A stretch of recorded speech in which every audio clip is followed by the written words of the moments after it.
Meus queridos irmãos, Pastor Moabel, e hoje vou falar sobre o pecado de número 99, que é o pecado da soberba. Vou ler Salmo 12, a partir do versículo 3, que diz: O Senhor cortará todos os lábios lisonjeiros e a língua que fala soberbamente. Pois dizem, com a nossa língua prevaleceremos. Os lábios são nossos. Quem é o Senhor sobre nós?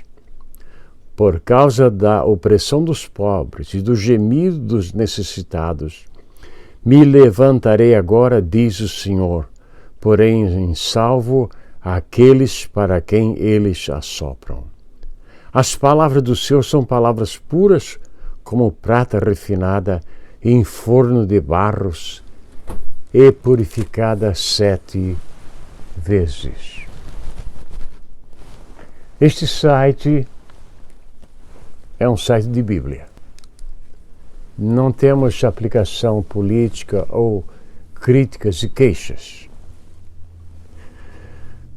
Esta é a quarta oração de Davi em desespero e angústia de vida. Talvez depois de ele ter pecado com Batseba, ou depois de ter sido perseguido por Absalão, não sabemos. Mas ele fala de pessoas que falam com soberba.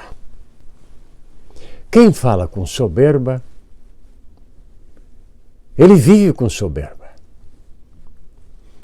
E o soberbo, na mente doentia dele, ele não percebe que todos percebem que ele é soberbo.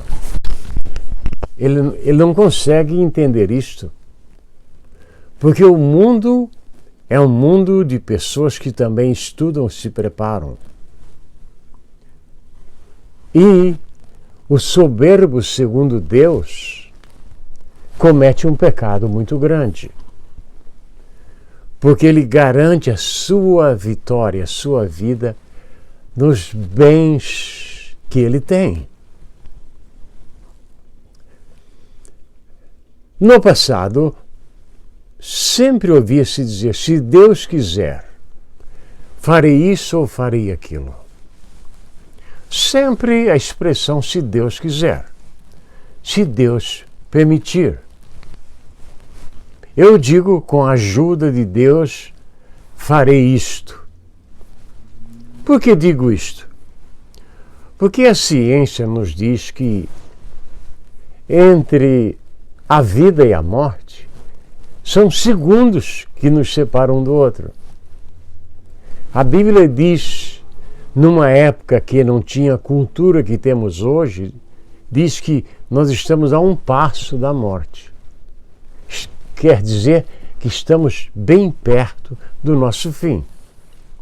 Nunca saberemos se vamos sair desta vida aos 50 anos ou aos 90 anos. Conheci o caso de um grande pianista. Ele era um grande pianista mesmo. E ele fez uma gravação aos 92 anos de idade no estúdio.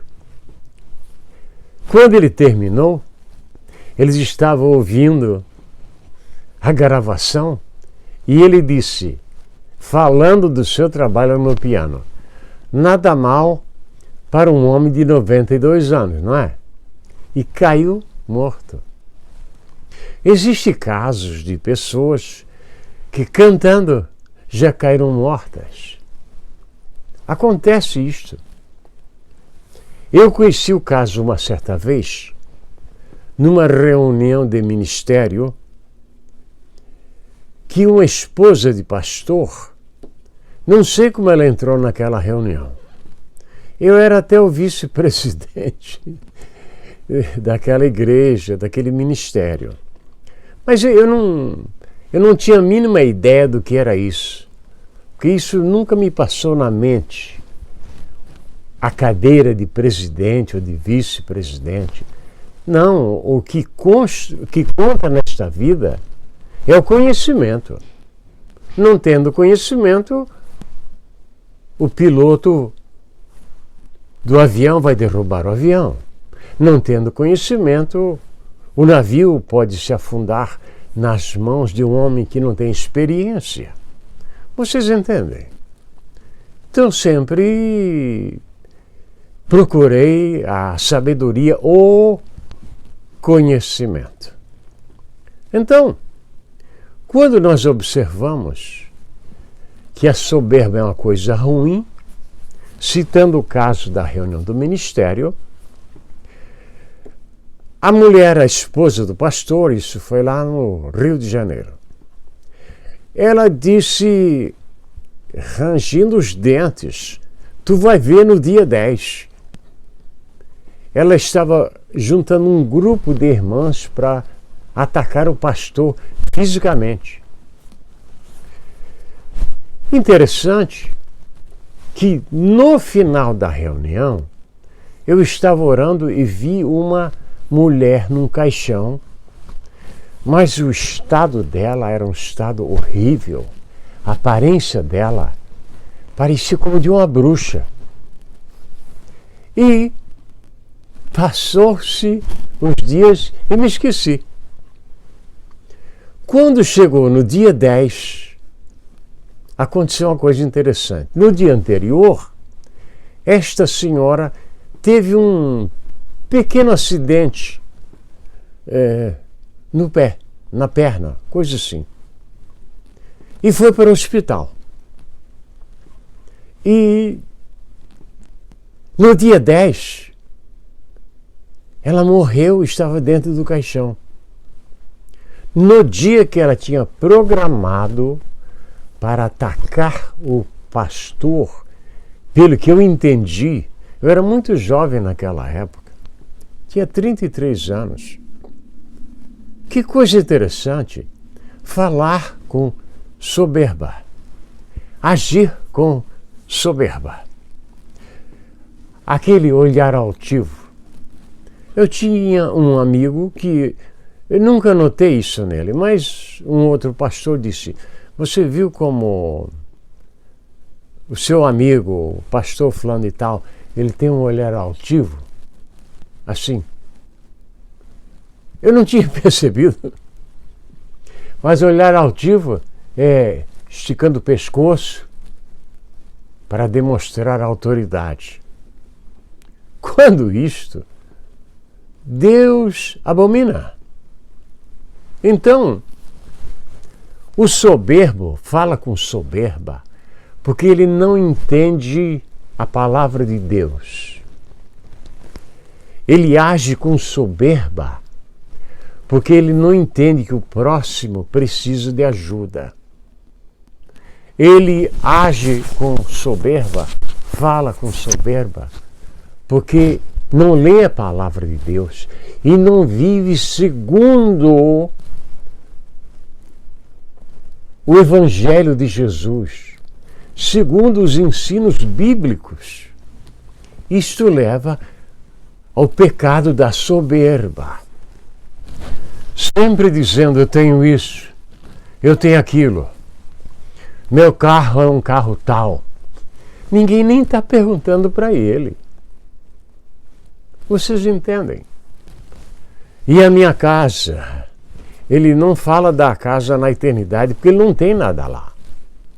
Ele fala da casa aqui e faz o máximo para juntar bens, riquezas, ainda que sejam coisas desnecessárias.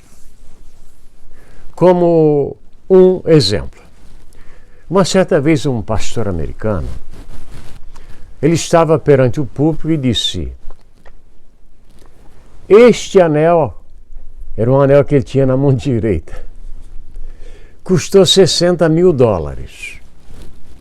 E este anel que ele tinha na mão esquerda, custou $40 mil. À primeira vista, eu, ouvindo aquilo, eu conheço um pouquinho de joia, mas um pouquinho mesmo. Mas acho joias coisas lindíssimas. E sabe que eu notei? A distância. Um anel que ele é banhado a ouro e tem uma pedra que é vidro, a distância a gente não consegue saber se é uma pedra preciosa e se é ouro ou não. A distância entre o povo e o púlpito permitiu ele falar isto, mas eu não acreditei. Não acreditei. Por quê? Um anel de $60 mil para um pastor, para usar na mão direita, e um de $40 mil na esquerda, para mim, isso era uma grande basófia, uma grande mentira. Mas fala com soberba. Se você tem essa doença, essa ideia ruim na cabeça, volte-se para o natural. Quanto mais simples, mais aceitável. E o pecado da soberba, na palavra de Deus, está catalogado como o pecado de número 99. Portanto, muito cuidado com o seu linguajar. Já vi coisas nesta vida. Uma certa vez eu vi uma moça, uma menina ainda, uma menina, discutindo com uma outra menina. A primeira menina era filha de milionários. E a segunda, ela cuidava de vacas. E na discussão, não sei o que houve, ela disse: olha para os teus vestidos e olha para os meus. Eu me senti muito ofendido. Quantos anos eu tinha? 8 anos. Sei até o ano que aconteceu isto. Vocês entendem? Foi 1956. Isso não devia acontecer. Mas a criança vê o adulto falar e copia. Esta é a razão que Deus condena os lábios soberbos. Que não aconteça isso na tua vida, nem na minha. Que possamos sempre dizer: com a ajuda de Deus farei isso ou aquilo, ou se Deus quiser farei, ou se Deus permitir farei. Abandone o linguajar da soberba, onde quer que você esteja neste mundo maravilhoso de nosso Deus. Amém e amém.